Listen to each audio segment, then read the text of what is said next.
Hi friends, welcome to my channel. And in this video we will see how to make a compost bin. This is the old plastic drum that I have available in my house, so I'm going to recycle it for making a composter. Compost is organic matter that has been decomposed in a process called composting. Compost is rich in nutrients. For most gardeners, this is an indispensable source of organic material to get great plants in your garden. Let's see what materials you need for composting.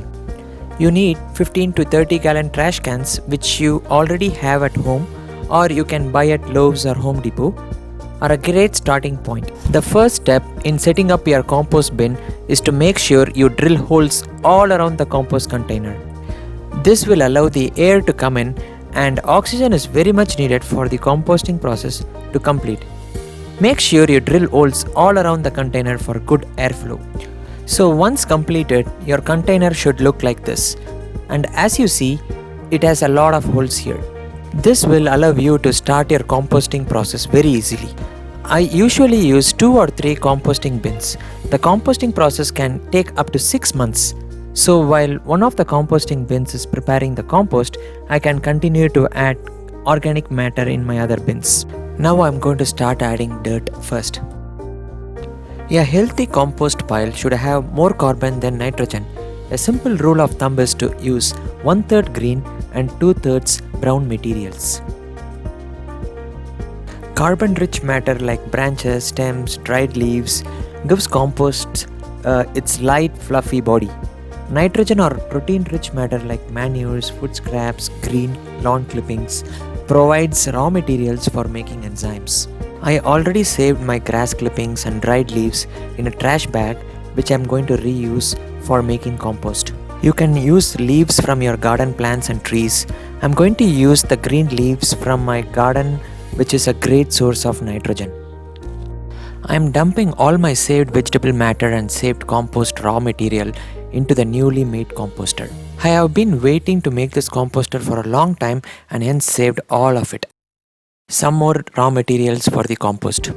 When you're composting, the microbes will do most of the work for you, but there are things that you can do to give them the best environment to work and reproduce in. Get the optimal balance of compost materials.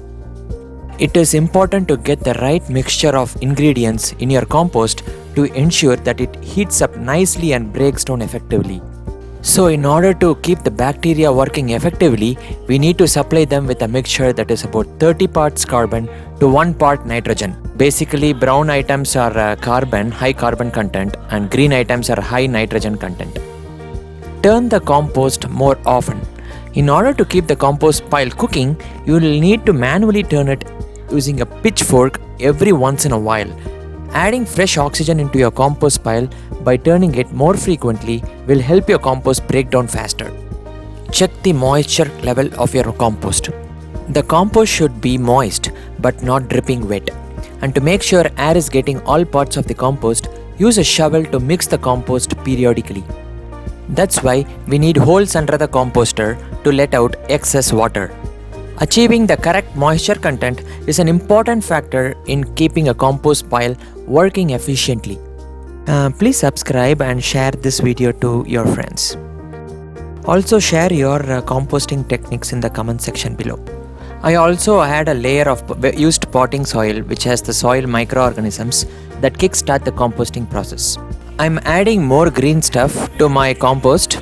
It's preferable to chop it before you put anything in the compost so that it can be easily composted. Don't add fish, meat, dairy products, bones, fatty foods or grease to your compost pile.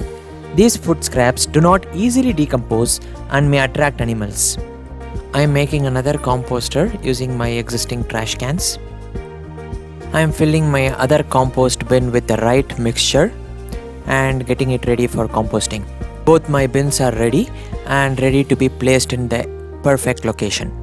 Place your bins in a partially shaded area of your backyard with at least a foot of space around it on all sides. This spot should have good drainage and be accessible all year long. Don't forget to turn your pile every 1 to 2 weeks. Once the compost process completes, you should no longer be able to see the original components. The compost just looks like this. I hope that you liked this video, and this is the technique I use to make my own compost. I'll see you again. Happy gardening!